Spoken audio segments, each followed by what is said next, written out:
तो मालूम है इस समय हमारी पैरामिलिट्री फोर्सेस कहां हैं? वो आदिवासी इलाकों में है। क्या करने गई हैं? आदिवासियों को सुरक्षा देने? नहीं, आदिवासी ने तो सुरक्षा नहीं मांगी। वो वहां गई हैं संसाधनों पर कब्जा करने। किसके लिए? गरीबों के विकास के लिए संसाधनों पर कब्जा करने गई हैं? नहीं, अमीरों की तिजोरी भरने।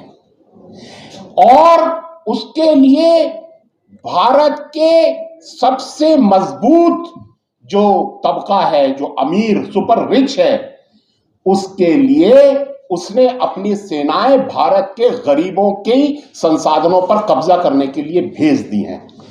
आदिवासी इलाकों में एक फुल फ्लेज युद्ध चल रहा है जिसको हिडन वॉर ऑफ इंडिया कहा जाता है। और उस युद्ध में सब कुछ है, उसमें बंदूकें हैं, उसमें गोलियां हैं, उसमें हत्याएं हैं, उसमें बलात्कार हैं, उसमें झूठ है, उसमें प्रोपेगेंडा है, पूरा युद्ध है। इसको छिपाया गया है, एक हिडन वॉर। लेकिन ये वॉर फैल रही है, ये एक्सपेंड कर रही है, ये फैलेगी। और एक दिन जो सीआरपीएफ आज छत्तीसगढ़ और झारखंड में जनसंहार नरसंहार कर रही है, ये फैलकर उत्तर प्रदेश, पंजाब, हरियाणा, राजस्थान में फैल जाएगी। और ये युद्ध फैलेगा, पूंजीवाद फैलेगा और ये युद्ध भी फैलेगा। हम वहां से आ रहे हैं जहां ये युद्ध जारी है। और ये उस युद्ध की कुछ छोटी छोटी घटनाएं हैं। ये एक घटना का जिक्र है। ऐसे ऐसे कितने सारे केसेस। नंदिनी सुंदर वाले केस में ही जब फैसला आया कि जितने भी पुलिस वालों ने अपराध किए हैं सबके खिलाफ एफआईआर करो, तो छत्तीसगढ़ सरकार ने एक भी एफआईआर नहीं की। हमने कहा भाई क्यों नहीं कर रहे आप, सुप्रीम कोर्ट का ऑर्डर आया है। तो बोले कोई आदिवासी आ ही नहीं रहा एफआईआर कराने। हमने कहा अच्छा। हमने अपने आदिवासी साथियों से कहा कि लोगों को लेकर आओ। 519 लोगों की एप्लीकेशन एफआईआर की आ गई। हमारे साथ हमारे घर में मर्डर किया, हमारे घर से लड़की को उठा के ले गए, किडनैप कर लिया, हमारा घर जलाया, हमारा घर लूट लिया, पूरा गांव जलाया। वो 519 एफआईआर हमने एसपी को दी, सुप्रीम कोर्ट को दी कि ये लीजिए 519 लोगों की लिस्ट। कुछ नहीं हुआ, कोई उस पर एक्शन नहीं हुआ। अब ये जो मामला है इसमें हमारे ऊपर कहा गया कि साहब आप झूठ बोलते हैं और आप यहां सुप्रीम कोर्ट क्यों आए। मैं बताना चाहता हूं, हम लोग वहां 1992 से काम कर रहे थे। हमारा एक गांधीवादी आश्रम था। मैं और मेरी पत्नी अपनी शादी के 20 दिन बाद छत्तीसगढ़ चले गए थे। हमने एक पेड़ के नीचे रहना शुरू किया था और वो एक धीरे धीरे आश्रम बना। और एक संस्था है सुप्रीम कोर्ट की, उसका नाम है NALSA, national legal aid services authority. उसकी जो जिला स्तरीय कमेटी थी, हमारी संस्था उसके सदस्य थी। और जज साहब लोग जो थे वहां, जज साहब, मजिस्ट्रेट, फर्स्ट क्लास मजिस्ट्रेट, वो लोग कहते थे कि हिमांशु जी हम स्थानीय भाषा नहीं जानते, आप प्लीज हमारे साथ गांव में हेल्प करिए, हमारी कैंप लगवाइए हमारे। तो हम जज साहब लोगों को लेके गांव जाते थे और वहां जज साहब कहते थे अपनी गरीबी को न्याय प्राप्ति के रास्ते में बाधा मत बनने दो। यदि आपके साथ अन्याय हो तो आप कोर्ट में आइए, आपको मुफ्त वकील मिलेगा, आप वादी बनिए, वाद प्रस्तुत करिए। ऐसा जज साहब लोग समझाते थे। तो हम भी उनकी बातों में आ गए। हमने कहा वेरी गुड। तो जब आदिवासियों के साथ अन्याय हुआ तो हम उनको लेके अदालत आ गए। अब वही सुप्रीम कोर्ट कह रहा है अदालत क्यों आए? अरे भाई तुमने ही तो कहा था अदालत आओ, हम तो तुम्हारी बात मान के अदालत आ गए। अब तुम कह रहे हो कि इसमें मेरे वाले मामले में इन्होंने 2-3 चीजें कही हैं। एक तो ये कहा कि जब पुलिस ने एफआईआर लिख ली थी तो आपको कोर्ट आना ही नहीं चाहिए था, आपने तो कोर्ट का टाइम वेस्ट किया।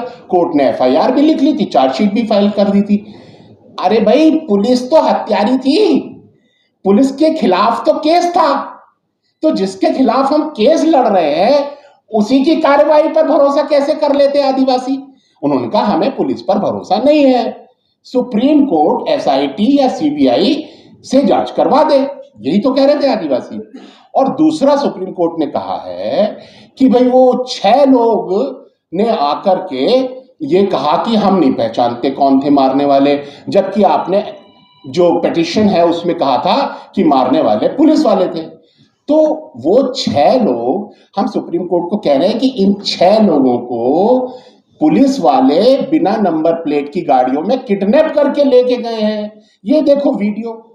वो 4 जनवरी को मैं दंतेवाड़ा मुझे छोड़ना पड़ा, रात को मेरी हत्या करने वाली थी पुलिस, और 5 तारीख को ये सुबह सुबह मुझसे मिलने आए, तो मैं नहीं था, पुलिस वाले आए और इन 6 पेटिशनर्स को किडनैप करके ले गए और यहां पर ला करके उनका बयान दिलवाया। अब जिसको पुलिस ने किडनैप किया हुआ है, अभी थोड़े दिन पहले हमारे साथियों ने उन आदिवासियों का फिर से इंटरव्यू किया। उन्होंने बताया कि पुलिस वाले हमको उठा के ले गए थे और हमको बंदूकें दिखाई और कहा कि तुम्हें गोली से उड़ा देंगे, और उसके बाद 6 महीने तक उसके बाद भी रखा अपने कस्टडी में, और इस स्थिति में ला करके यहां बयान दिलवाया। उस बयान में भी उन्होंने ये नहीं कहा कि ये पिटीशन झूठी है या हिमांशु कुमार ने हमारे ऊपर कोई दबाव डाला है या ये हिमांशु कुमार झूठ बोल रहा है। उन्होंने कहा हम नहीं पहचानते। बिल्कुल वाजिब बात है, जब पुलिस की कस्टडी में है तो वो तो यही कहेंगे साहब हम नहीं पहचानते। अब सुप्रीम कोर्ट का क्या फर्ज बनता था कि सुप्रीम कोर्ट जांच का आदेश देते कि भाई किसने मारा है। सुप्रीम कोर्ट जांच क्यों नहीं करवा रहा है, और फिर जांच का मांग करने वाले के ऊपर जुर्माना क्यों। और हमने जो फैसला किया है कि हम जुर्माना नहीं देंगे, यह फैसला मेरा नहीं है।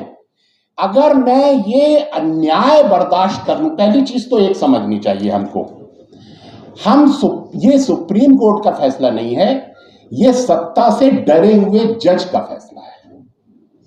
सुप्रीम कोर्ट और जज, इसके बीच में हमें फर्क करना आना चाहिए।